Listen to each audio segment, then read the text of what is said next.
Hello കൂട്ടുകാരെ, welcome back to my channel. അപ്പോൾ ഇന്ന് വന്നിരിക്കുന്നത് എൻ്റെ രാവിലത്തെ ഒരു റൂട്ടീനുമായിട്ടാണ്, രാവിലത്തെ കിച്ചൺ റൂട്ടീനുമായിട്ടാണ്. അപ്പോൾ ഇന്ന് ഉണ്ടാക്കാൻ പോകുന്നത് പത്തിരിയും മുട്ട ഒരു ഫ്രൈ എന്ന് പറയാം, അങ്ങനത്തെ ഒരു കറിയാണ്. അപ്പോൾ ഞാനിത് വെള്ളം തിളപ്പിച്ച് ഫ്ലാസ്കിൽ ഇത്തിരി കഴുകാൻ വേണ്ടി ഒഴിച്ച് വെച്ചതാണ്. അതുപോലെ പത്തിരിക്കുള്ള വെള്ളവും എടുത്ത് വെച്ചു. നല്ല പച്ചരി പത്തിരിയാണ്, അതുകൊണ്ട് നല്ല തിളച്ച വെള്ളം വേണം. അപ്പോൾ ആരെങ്കിലും നമ്മുടെ ചാനൽ സബ്സ്ക്രൈബ് ചെയ്യാതെയാണ് കാണുന്നതെങ്കിൽ ഒന്ന് സബ്സ്ക്രൈബ് ചെയ്ത് സപ്പോർട്ട് ചെയ്യണേ. അപ്പോൾ അതേ ഞാൻ പത്തിരിക്കുള്ള പൊടി എടുത്തിട്ടുണ്ട്. ഇനി ഇത് വെള്ളത്തിലേക്ക് ഉപ്പിട്ട് മിക്സ് ചെയ്ത്, അത് നല്ല തിളച്ച വെള്ളമാണ്, മിക്സ് ചെയ്ത് ഇതിലേക്ക് ഒഴിച്ച് നല്ലോണം കുഴച്ചെടുക്കണം.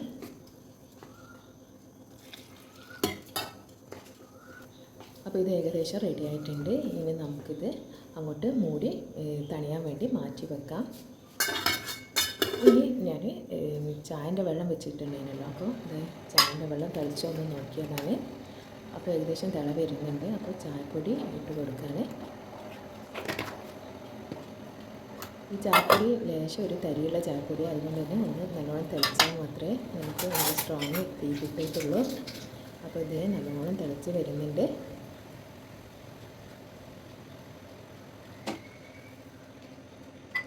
ഞാൻ രാവിലെ മധുരമിടാത്ത ചായയാണ് കുടിക്കാറ്. അപ്പോൾ ഇത് ഒരു കപ്പിലേക്ക് പഞ്ചസാര ഇടുന്നതിന് മുമ്പ് എടുത്ത് വെച്ചതാണ്. എന്നിട്ട് നമുക്ക് ആവശ്യത്തിന് മധുരം ഇട്ടിട്ട് നല്ലോണം കലക്കി വെച്ചു. ഇനി ഇത് ഞാൻ ഫ്ലാസ്കിലേക്കാണ് ഒഴിച്ച് വെക്കുന്നത്. അതുകൊണ്ട് തന്നെ നല്ലോണം ചണ്ടി താഴത്തേക്ക് ഊറി വരണം. ചണ്ടിയോടുകൂടി ഒഴിച്ചാൽ അത് വല്ലാത്തൊരു സ്മെല്ലൊക്കെ വരും കുറച്ച് കഴിയുമ്പോഴത്തേക്ക്. അപ്പോൾ ഇത് ഫ്ലാസ്ക് ഞാൻ കഴുകാൻ വെച്ചിരുന്നല്ലോ, കഴുകാൻ വെള്ളം ഒഴിച്ചിട്ട് അതൊക്കെ ഒഴിവാക്കി ഇതിന് ഇപ്പോൾ ചായ ഇങ്ങനെ മെല്ലെ ഊറ്റി അതിലേക്ക് ഒഴിച്ച് വെച്ചു. ഇനി നമുക്ക് മുട്ട ഒരു ഫ്രൈ ഉണ്ടാക്കണമെന്ന് പറഞ്ഞില്ലേ, അതിനുള്ള സാധനമാണ് 2 വെല്ലുള്ളിയും 1 തക്കാളി 4 മുട്ടയും 3 പച്ചമുളകും. ഇത്ര മാത്രം മതി ഈ കറിയിലേക്ക്. അപ്പോൾ ഇത് ഞാൻ ഉള്ളി ചെറുതായി അരിയണം, നല്ല നൈസായിട്ട് ചെറുതായിട്ട് അരിയണം. അപ്പോൾ ഉള്ളിയും അതുപോലെ തന്നെ പച്ചമുളകിലാണ് ചീന്തിയാണ് ഇട്ട് കൊടുക്കാറ്. കാരണം കുട്ടികൾക്ക് കൊടുക്കുമ്പോൾ അത് ചെറുതായിട്ട് മുറിച്ച് കഴിഞ്ഞാൽ എല്ലായിടത്തും ഈ മുളകുള്ളത് പോലെ ഉണ്ടാവും, അപ്പോൾ ഭയങ്കര എരിവ് തോന്നും.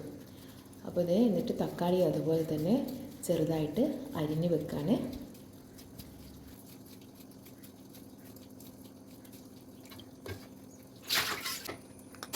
ഇനി മുട്ട ഒരു പാത്രത്തിലേക്ക് പൊട്ടിച്ച് നല്ലോണം ഒന്ന് മിക്സ് ചെയ്ത് വെക്കാം.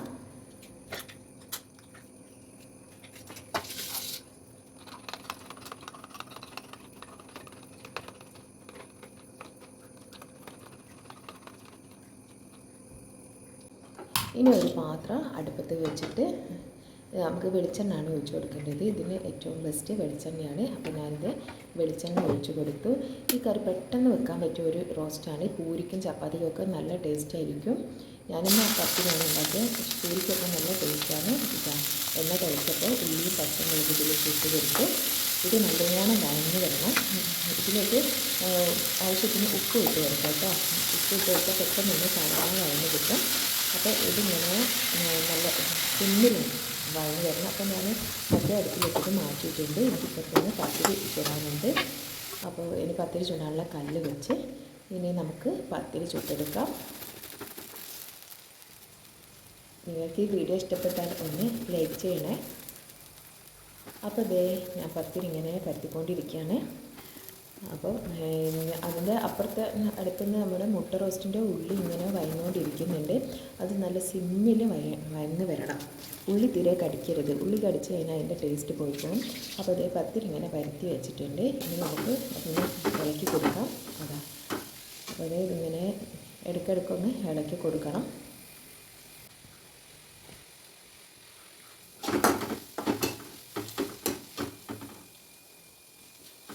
അപ്പോൾ ഏകദേശം ഉള്ളി വഴന്ന് വന്നിട്ടുണ്ട്. അപ്പോൾ തക്കാളി കൂടി ഒഴിച്ചിട്ട് അതിന് നല്ലോണം വഴന്ന് വരണം. ഞാൻ തക്കാളി ഇട്ടിട്ട് ഇതൊന്ന് മൂടി വെക്കുന്നുണ്ട്. സിമ്മിൽ തന്നെയാണ്, തീ കൂട്ടിയൊന്നും വെച്ചിട്ടില്ല, സിമ്മിൽ തന്നെ വെച്ച്. അപ്പോൾ ഞാൻ ഇതിൻ്റെ സ്പൂണും പത്തിരി കുഴച്ച സ്പൂണും കത്തിയൊക്കെ ഒരു പാത്രത്തിൽ വെള്ളത്തിലിട്ട് വെച്ചതാണ്. എന്നാൽ നമുക്ക് പെട്ടെന്ന് തന്നെ കഴുകിയെടുക്കാൻ എളുപ്പമായിരിക്കും. ഒരു പാത്രത്തിൽ വെള്ളം എടുത്തിട്ട് നമ്മളിങ്ങനെ പണി ചെയ്തുകൊണ്ടിരിക്കുമ്പോൾ സ്പൂണിൽ ചട്ടുക അതൊക്കെ ഉണ്ടാവില്ല, അതൊക്കെ ആ വെള്ളത്തിലേക്ക് ഇട്ട് വെച്ചാൽ നമുക്ക് ലാസ്റ്റ് കഴുകാൻ പോകുമ്പോൾ അതിലൊന്നും ഒട്ടിപ്പിടിച്ച് വരത്തില്ല, എല്ലാം ഇളകി വരും വേഗം. അപ്പോൾ ഇത് തക്കാളിയും നല്ലോണം വെന്ത് വരുന്നുണ്ട്. അപ്പോൾ പത്തിരി ഞാൻ മറിച്ചിട്ട് കൊടുക്കുകയാണ്. പത്തിരി റെഡി ആയിട്ടുണ്ട്. അപ്പോൾ ഇനി പത്തിരി നമുക്ക് നമ്മുടെ പാത്രത്തിലേക്ക് മാറ്റാം.